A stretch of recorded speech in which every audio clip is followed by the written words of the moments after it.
You ask Tiger to solve.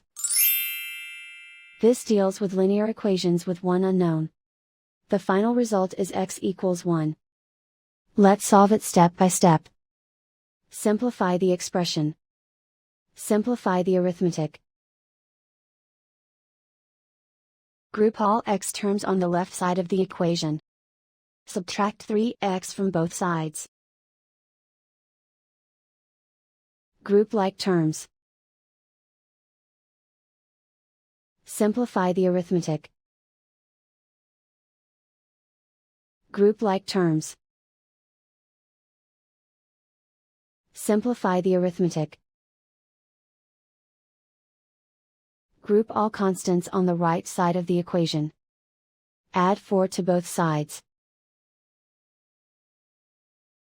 Simplify the arithmetic.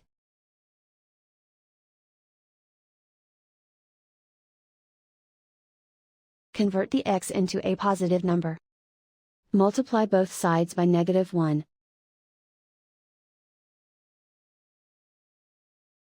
Remove the ones. Simplify the arithmetic.